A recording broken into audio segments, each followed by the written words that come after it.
जय हिंद साथियों, मैं अनिल कुमार फिर से अपने यूट्यूब चैनल में आप लोगों का स्वागत करता हूं। दोस्तों, आज के सेशन का मेरा जो टॉपिक है वो आपको हिस्ट्री बोर्ड एग्जाम 2022 में पूछे गए जो प्रश्न है उसका हम लोग एनालिसिस करेंगे। तो इससे पहले भी क्या है कि आपको 2022 के जो आपको बोर्ड एग्जाम में पूछे गए प्रश्न है उसका हम लोग इन क्लास किए हुए हैं, ठीक है ना। अगर आप उस क्लास को नहीं देखे हैं तो हमारे चैनल के प्लेलिस्ट में जाएंगे और आप उसे देख लेंगे। तो चलिए साथियों, आज के इस सेशन को शुरू करते हैं। तो देखिए, तो आज के सेशन का जो मेरा पहला प्रश्न है वो क्या कह रहा है, समझिएगा। देखिए क्या कह रहा है, अंगुत्तर निकाय के अनुसार, ठीक है ना, यानी कि महाजन पदों की संख्या कितनी थी, ठीक है ना। यह प्रश्न आपसे पूछा जा रहा है अंगुत्तर निकाय के अनुसार। देखिए, ऑप्शन ए कह रहा है 8, ऑप्शन बी 16, ऑप्शन सी जो है 32, ऑप्शन डी क्या आपको 64। तो देखिए, तो अंगुत्तर निकाय के अनुसार जो महाजन पदों की संख्या थी वो आपको 16 थी। कितनी थी? 16 थी। तो यहाँ से एक बात आती है कि सर अंगुत्तर निकाय था क्या। तो देखिए, अंगुत्तर निकाय जो है ना वो आपको एक बौद्ध ग्रंथ है। याद रखिएगा कि अंगुत्तर निकाय जो है क्या है, तो हम क्या कहेंगे जानते हैं, अंगुत्तर निकाय जो है वह आपको एक बौद्ध ग्रंथ है। क्या है? बौद्ध ग्रंथ। और इसी अंगुत्तर निकाय में जो है महाजन पदों की जो संख्या बताई गई है वो आपको कितनी बताई गई है जानते हैं? 16। तो इसके अलावा एक चीज आपसे और पूछा जाएगा कि एक जैन ग्रंथ है जिसका नाम है भगवती सूत्र। क्या नाम है? भगवती सूत्र। देखिए, दोनों के एक साथ याद रखिएगा कि एक जैन ग्रंथ है उसका नाम क्या है? भगवती सूत्र। तो भगवती सूत्र के अनुसार भी जो महाजन पदों की संख्या बताई गई है वो आपको कितनी बताई गई है जानते हैं?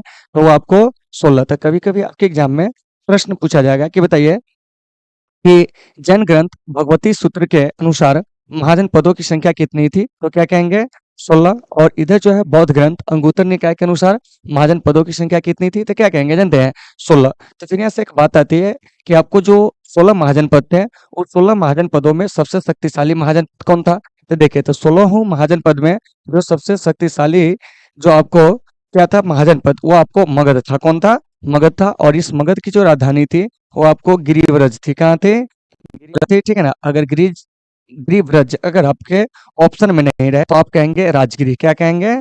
राजगिरी, ठीक है ना। तो देखिए, तो यह 51 नंबर प्रश्न है, ठीक है ना। तो वही का प्रश्न क्या कह रहा है कि अंगुत्तर निकाय के अनुसार महाजन पदों की संख्या कितनी थी, तो क्या कहेंगे? 16। और 16 महाजन पद में जो सबसे शक्तिशाली था वो कौन था? तो आपको मगध था। और मगध की जो राजधानी थी वो आपको कहाँ थी, तो क्या कहेंगे? गिरिव्रज। और गिरिव्रज अगर ऑप्शन में नहीं रहे तो आप कहेंगे राजगिरी। क्या कहेंगे?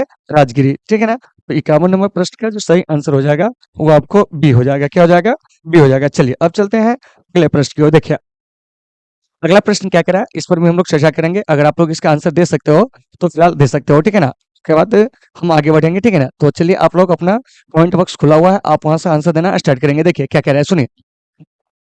क्या कि मगध साम्राज्य की स्थापना किसने की? ऑप्शन ए कह रहा है आपको बिंबिसार, ऑप्शन बी कह रहा है Ajatashatru, option C Udayan, option D कह रहा है आपको नागदर्शक। तो देखिए, तो ये जो मगध साम्राज्य है इसकी स्थापना जो किया था वो आपको बिंबिसार। तो फिर यहाँ से एक बात आती है कि मगध पे शासन करने वाला जो पहला वंश था वो आपको कौन था। तो देखिए, तो मगध पे शासन करने वाला जो पहला वंश था वो आपको हर्यंक वंश था। कौन था?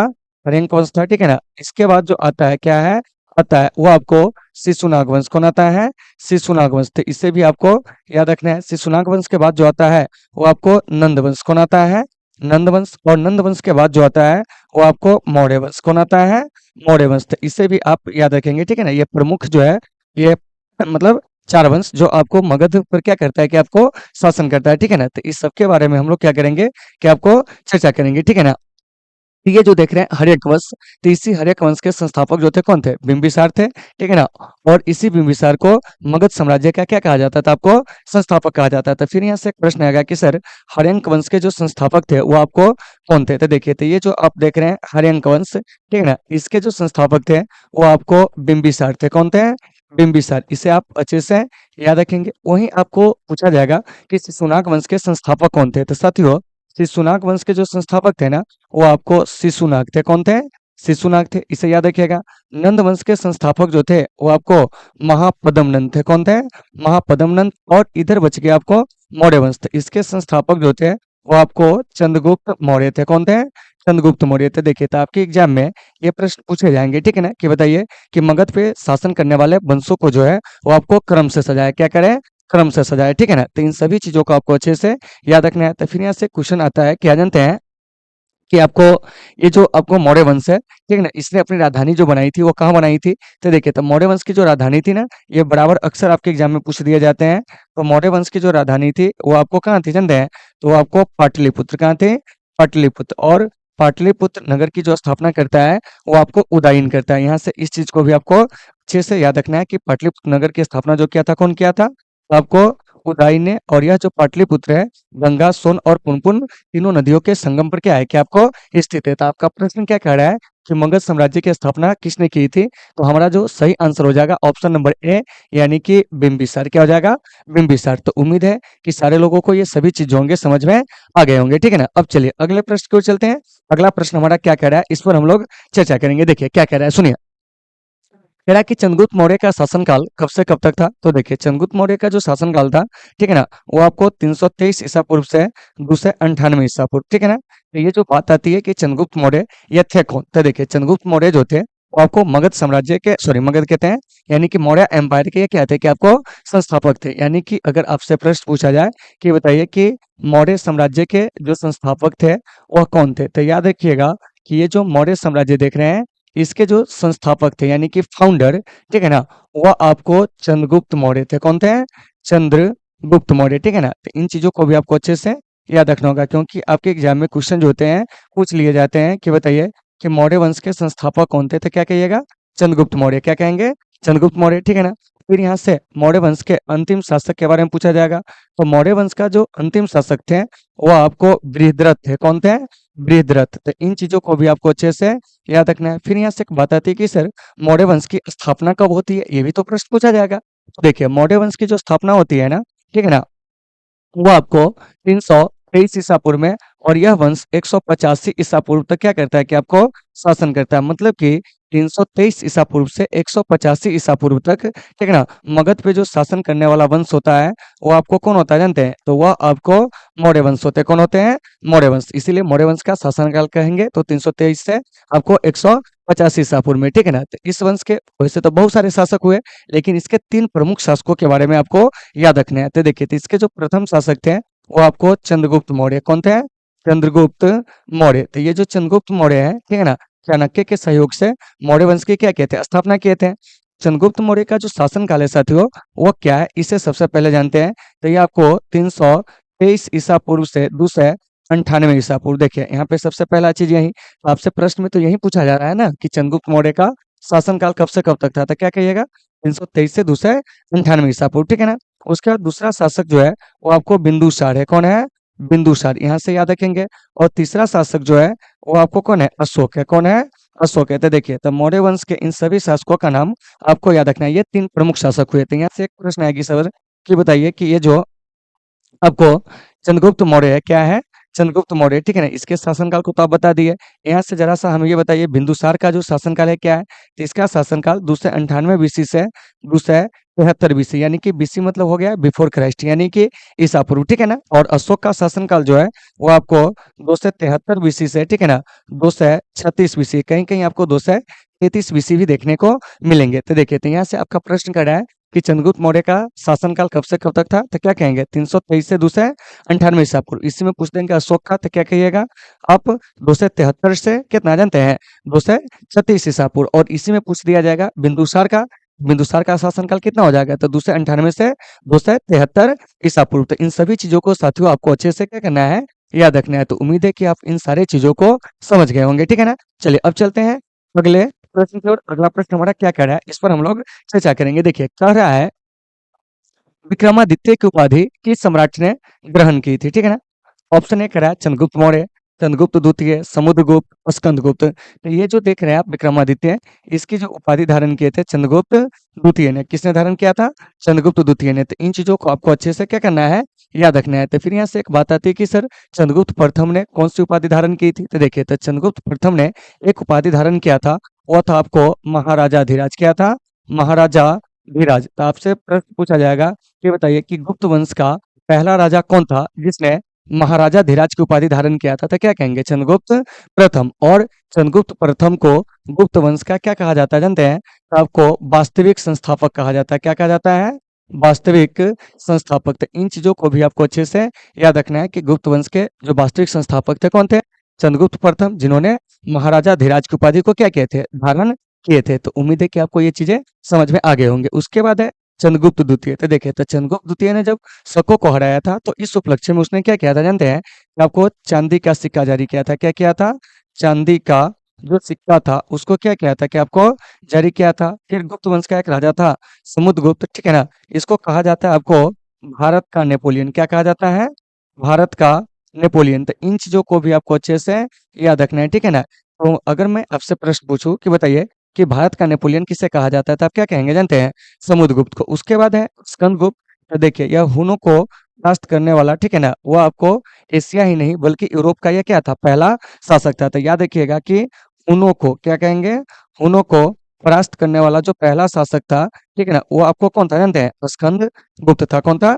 स्कंद गुप्त। यहाँ से जो भी प्रश्न पूछे जाएंगे आप उसे अच्छे से याद रखेंगे, ठीक है ना। तो ये जो चंद्रगुप्त प्रथम है इसके बारे में थोड़ा सा ज्यादा फोकस कीजिएगा, क्योंकि इसने सबसे पहले महाराजा धीराज की उपाधि को क्या किया था कि आपको धारण किया था। और यह गुप्त वंश के असल में क्या थे कि आपको संस्थापक थे। वैसे अगर क्वेश्चन पूछ दिया जाए कि गुप्त वंश का संस्थापक कौन था, तो याद रखिएगा कि गुप्त वंश का जो संस्थापक था वो आपको श्रीगुप्त था। कौन था?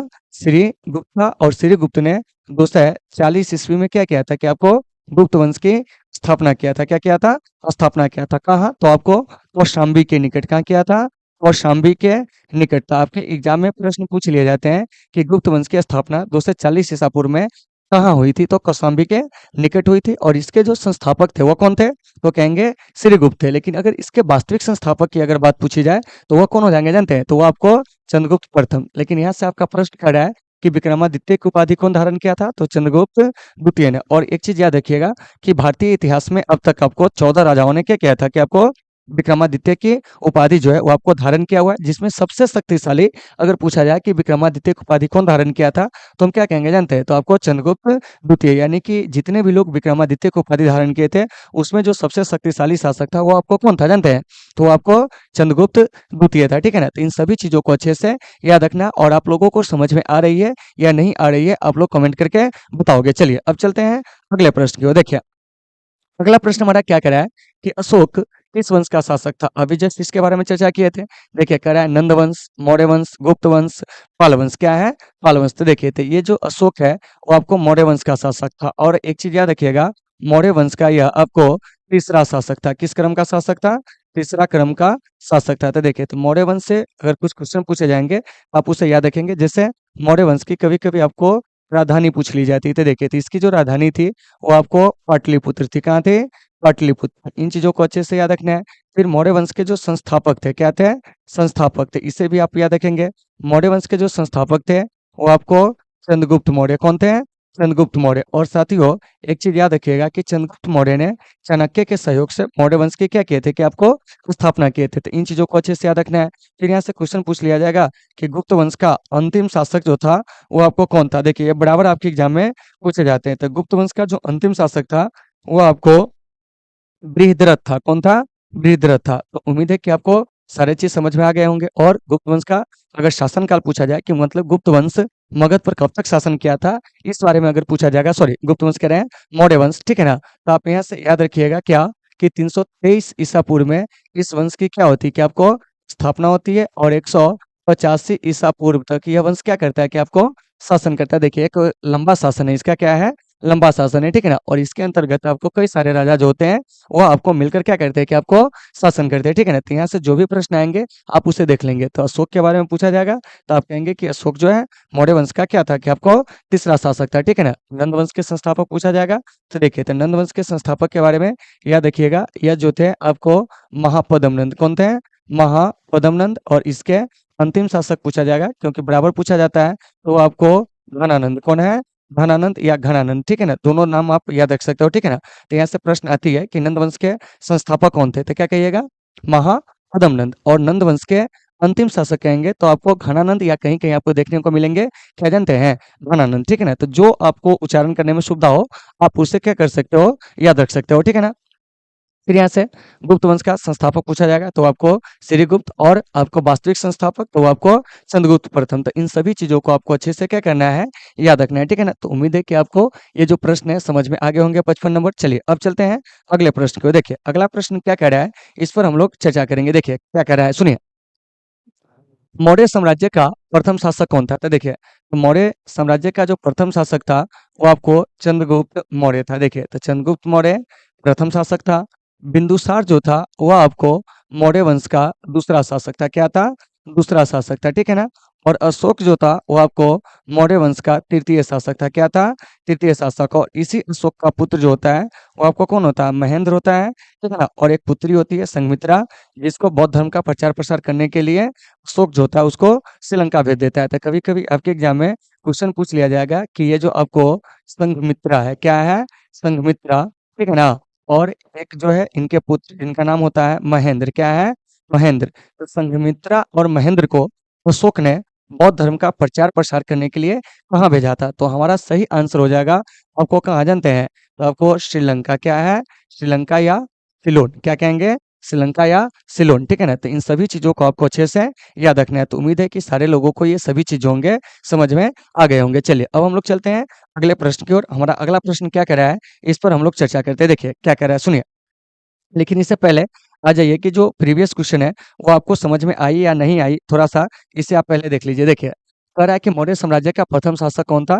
तो क्या कहेंगे? चंद्रगुप्त मौर्य, यानी कि ऑप्शन नंबर बी जो है इसका सही है। एक बार देख लीजिए इसे बढ़िया से, ठीक है ना। अगर स्क्रीनशॉट लेना है तो आप इसे ले सकते हो, ठीक है ना। चलिए अब चलते हैं अगले प्रश्न की ओर। देखिए अगला प्रश्न हमारा क्या कह रहा है, इस पर हम लोग चर्चा करेंगे, ठीक है ना। चलिए देखिए क्या कह रहा है, सुनिए। कह रहा है कि महाभारत की रचना किस भाषा में हुई थी, ठीक है ना। ऑप्शन ए कह रहा है संस्कृत, पाली, प्राकृत, हिंदी। तो इसका सही आंसर हो जाएगा आपको संस्कृत। क्या हो जाएगा? संस्कृत, ठीक है ना। तो देखिए तो ये जो महाभारत है ना, यह दुनिया का सबसे बड़ा महाकाव्य। याद रखिएगा, महाभारत के संदर्भ में क्वेश्चन पूछा जाएगा तो याद रखिएगा कि महाभारत जो है क्या कहेंगे जानते हैं? तो आपको दुनिया का, क्या कहेंगे? दुनिया का सबसे बड़ा, क्या कहेंगे? सबसे बड़ा जो है वो आपको क्या जानते हैं? तो आपको महाकाव्य। क्या है? महाकाव्य। याद आएगा कि दुनिया का सबसे बड़ा महाकाव्य कौन है, बताइए तो। वो आपको महाभारत है। तो फिर यहाँ से एक बात आएगी कि सर इसके रचयिता जो है कौन है? तो देखिए तो ये जो महाभारत है ना, इसके रचयिता है आपको महर्षि वेदव्यास। कौन है? महर्षि वेदव्यास। तो इन चीजों को भी आपको अच्छे से याद रखना है कि महाभारत के रचयिता कौन है, तो क्या कहेंगे? महर्षि वेदव्यास। तो ऐसे चीज भी आपसे पूछे जाएंगे। महाभारत में जो पर्व की संख्या है वो आपको कितनी है? तो देखिए महाभारत में पर्व की जो संख्या है वो आपको 18 है। क्या है? 18। इसी में अगर आपसे क्वेश्चन पूछा जाए कि महाभारत में श्लोक की संख्या कितनी है, तो वो आपको यानी कि 1 लाख से अधिक ही। क्या है? 1 लाख से जो है वो आपको क्या है जानते हैं कि आपको अधिक है। तो फिर यहाँ से सबसे मजेदार प्रश्न ये पूछा जाएगा कि बताइए कि ये जो महाभारत देख रहे हैं, ठीक है ना, महाभारत का मूल नाम क्या था? तो देखिए तो ये जो महाभारत है ना, इसका मूल नाम जो था साथियों वो आपको जय संहिता था। क्या था? जय संहिता। याद रखिएगा कि महाभारत का मूल नाम क्या था, तो क्या कहेंगे जानते हैं? जय संहिता। तो जय संहिता इसका नाम कब पड़ा था जानते हैं? तो जब इसमें 8800 क्या था, क्या आपको श्लोक था। क्या था? 8800 श्लोक था। तो इन चीजों को भी आपको अच्छे से याद रखना है। और शुरू में इसमें केवल युद्ध विजय संबंधित जो कहानियां हैं उसी का क्या किया गया था, वर्णन किया गया था, इसीलिए इसका नाम जय संहिता था। लेकिन जब श्लोक की संख्या बढ़कर क्या होती है कि आपको 24,000 हो जाती है, तब इसका नाम पड़ता है भारत। क्या पड़ता है? भारत। लेकिन जब कालांतर में श्लोक की संख्या बढ़कर 1 लाख हो जाती है, ठीक है ना, तब इसका नाम पड़ता है आपको क्या जानते हैं? महाभारत। क्या पड़ता है? महाभारत। तो इन चीजों को आपको अच्छे से याद रखना है। और महाभारत में जो कथा वस्तु है वो आपको क्या बताएगी कि आपको असत्य पर जो होती है सत्य की जीत होती है। और उसमें एक ही वंश के दो भाइयों के बीच में जो होता है आपको क्या होता है, सत्ता प्राप्ति के लिए जो युद्ध होता है उसका जो है मुख्य रूप से चर्चा किया गया था। फिर यहाँ से एक बात आती है कि सर महाभारत का जो सबसे आपको शिक्षाप्रद भाग है वो आपको कौन है? तो याद रखिएगा महाभारत का जो सबसे शिक्षाप्रद भाग है ना, वह आपको श्रीमद् भगवत गीता है। कौन है? श्रीमद् भगवत गीता। क्या है? श्रीमद् भगवत गीता, ठीक है ना। तो अगर आपसे क्वेश्चन पूछा जाए कि बताइए कि महाभारत का सर्वाधिक शिक्षाप्रद भाग कौन है, तो क्या कहेंगे जानते हैं? श्रीमद् भगवत गीता, ठीक है ना। तो देखिए वहीं आपका ये जो क्या है 57 नंबर प्रश्न, और कह रहा है कि महाभारत की जो रचना है किस भाषा में हुई, तो क्या कहेंगे जानते हैं? संस्कृत भाषा में। यानी कि ऑप्शन नंबर ए जो है इसका क्या है जानते हैं कि आपको सही आंसर होगा, ठीक है ना। और आप लोगों को समझ में आ रही है या नहीं आ रही है, आप लोग कमेंट करके बताओगे, ठीक है ना। चलिए चलते हैं अगले प्रश्न को, ठीक है ना। अगला प्रश्न क्या कर रहा है देखिए, और हिस्ट्री का जो भी सॉल्यूशन हो रहा है, ठीक है ना, जैसे हम 2023 का सॉल्यूशन कर दिए, ठीक है ना। देखिए सारे ईयर को अगर आप नहीं भी पढ़ते हैं, सुन लीजिए, केवल केवल अगर आप 2023 का अगर पूरा एनालिसिस देख लेते हैं, ठीक ना, उसके बाद आपको क्वेश्चन बैंक का एक भी क्वेश्चन होगा वो आपको नहीं रुकेंगे, सारे के सारे क्वेश्चन जो होंगे वो आपको बनेंगे, ठीक है ना। अगर सारे नहीं बने तो कम से कम आप 95% से ऊपर क्वेश्चन को क्या करेंगे, टच करेंगे, ठीक है ना। और 2022-20 ऐसे करके अगर आप पूरे सीरीज को देख लेते हैं तो आपके एग्जाम में एक भी ऐसे प्रश्न नहीं है जो आपसे न बने, ठीक है ना। देखिए क्या कह रहा है सुनिए। अगला प्रश्न कह रहा है कि आपको पुराणों की संख्या कितनी है, 8, 12, 18 और 24। तो देखिए इसका सही आंसर हो जाएगा 18। क्या हो जाएगा? 18। तो याद रखिएगा कि पुराणों की संख्या कितनी है? 18। तो जब भी पुराना है तो यहाँ से एक आध चीज याद रखिएगा कि वेद की संख्या, तो वेद की संख्या कितनी है? तो आपको 4, ठीक है ना। उसके बाद याद रखिएगा वेदांग क्या है? वेदांग, वेदांग की संख्या क्या है? तो आपको 6, ठीक है ना। उसके बाद पुराण की संख्या पूछा जाएगा, पुराण जो है वो आपको 18 है, ठीक है ना। क्या है?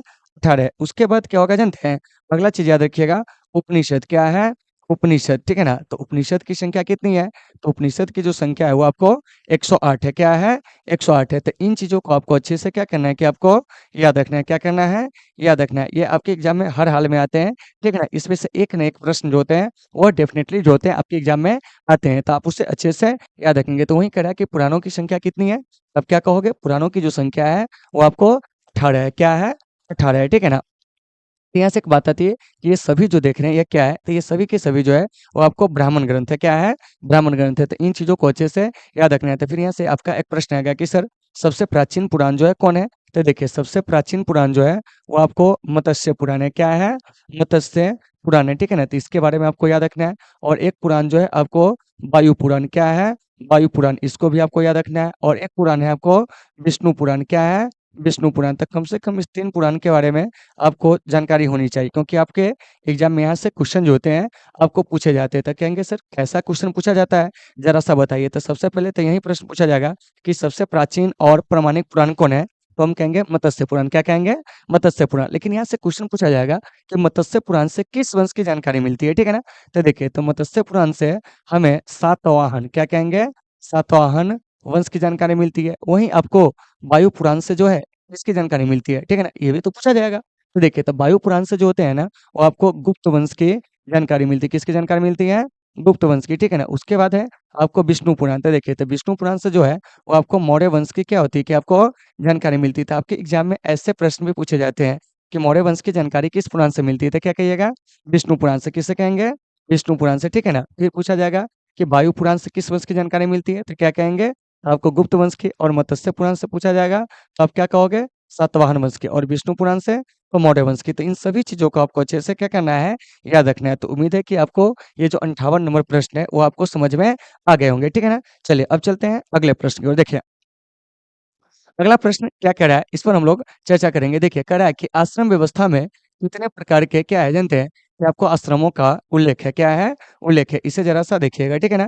तो देखिए तो आश्रम व्यवस्था में 4 प्रकार के आश्रम का क्या है कि आपको उल्लेख है। क्या है? उल्लेख है। तो देखिए तो वो 4 प्रकार के आश्रम कौन कौन था उस पर सबसे पहले चर्चा करेंगे। तो देखिए एक तो है सबसे पहले आपको ब्रह्मचर्य आश्रम। क्या है? ब्रह्मचर्य आश्रम। क्या है?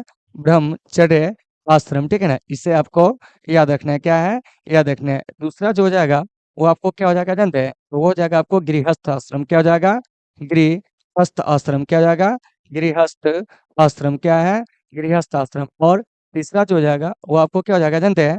तो वो आपको वानप्रस्थ आश्रम। क्या है? वानप्रस्थ क्या कहेंगे जानते हैं? आश्रम। क्या है? वानप्रस्थ आश्रम। और चौथा जो हो जाएगा वो आपको कौन आश्रम हो जाएगा जानते हैं? तो वो आपको सन्यासी आश्रम। क्या हो जाएगा? सन्यासी आश्रम, ठीक है ना। तो देखिए तो इस चारों आश्रम के बारे में आपको अच्छे से याद रखना है। क्या करना है? याद रखना है। तो साथियों प्रश्न आपका क्या कह रहा है जानते हैं कि आश्रम व्यवस्था में कितने प्रकार के आश्रम का उल्लेख है? तो ऑप्शन नंबर बी ये तो करेक्ट हो गया, ठीक है ना। लेकिन जान लीजिए कि वो आश्रम कौन कौन है, ठीक है ना। तो देखिए तो इसमें एक आश्रम है आपको ब्रह्मचर्य आश्रम, ठीक है ना। उसके बाद है आपको गृहस्थ आश्रम, उसके बाद है वानप्रस्थ आश्रम, उसके बाद है सन्यासी आश्रम। तो इन आश्रमों में रहने के जो एज थे वो क्या थे ये जानिए। तो ब्रह्मचर्य आश्रम में 0 से 25 वर्ष। क्या है? 0 से 25 वर्ष मतलब बच्चे जो थे पढ़ाई लिखाई जो करते थे, ठीक है ना, वो आपको इसी आश्रम में रख के करते थे। गृहस्थ आश्रम में आने के बाद उनका क्या होता था कि आपको शादी विवाह जब हो जाता था तो वो गृहस्थ आश्रम में आ जाते थे। मतलब 25 साल की उम्र पूरा करने के बाद, मतलब ब्रह्मचर्य आश्रम से निकलने के बाद वो क्या आते थे जानते हैं? गृहस्थ आश्रम में। तो इसमें आपको 25 से लेके 50 वर्ष तक के लोग जो है वो आपको रहते थे, ठीक है ना। तो गृहस्थ आश्रम में काम क्या होता था? तो देखिए तो सबसे पहले इस उम्र में क्या होती थी, सॉरी आश्रम में आपको क्या होता था? विवाह होता था। विवाह के बाद लोग जो होते थे संतान उत्पन्न करते थे, उसके लिए धन कमाते थे। क्या करते थे? धन कमाते थे। उसके बाद है आपको वानप्रस्थ आश्रम। तो इसमें आपको 50 से लेकर 75 वर्ष तक के जो लोग हैं वो आपको रहते थे। और ये जो देख रहे हैं आप सन्यासी आश्रम, तो इसमें आपको 75 वर्ष से 100 वर्ष तक के जो लोग हैं वो आपको रहते थे। मतलब ऐसा समझ लीजिए ना कि इस आश्रम में आने के बाद लोगों की क्या हो जाती थी कि आपको मृत्यु हो जाती थी। तो वहीं आपका प्रश्न कटा है कि आश्रम व्यवस्था में कितने प्रकार के आश्रम का उल्लेख है? तो क्या कहेंगे जानते हैं? तो आपको 4 प्रकार के, ठीक है ना? तो इन चीज़ों को अच्छे से आपको याद रखना है, ठीक है ना? तो ऐसे बहुत सारे प्रश्न आपके एग्ज़ाम में आ सकते हैं कि बताइए ब्रह्मचर्य आश्रम में रहने की आयु क्या थी? ठीक है ना? गृहस्थ आश्रम में रहने की आयु क्या थी? तो यहाँ से जो भी चीज़ आपको बताया गया है, सबको आप बढ़िया से नोट करते चलेंगे, ठीक है ना? तो ये जो आपको 59 नंबर प्रश्न है, इसका सही आंसर जो हो जाएगा, वो आपको बी हो जाएगा। चलिए, चलते हैं अगले प्रश्न को। देखिए, अगला प्रश्न क्या कह रहा है, इस पर हम लोग चर्चा करेंगे। देखिए, कह रहा है कि अश्वमेध यज्ञ का आयोजन, ठीक है ना? यानी कि अश्वमेध यज्ञ का आयोजन क्यों किया जाता था? तो देखिए, तो अश्वमेध यज्ञ का जो आयोजन किया जाता था ना, वो शाही संप्रभुता को क्या करने के लिए जानते हैं? कि आपको मतलब कि प्राप्त करने के लिए। तो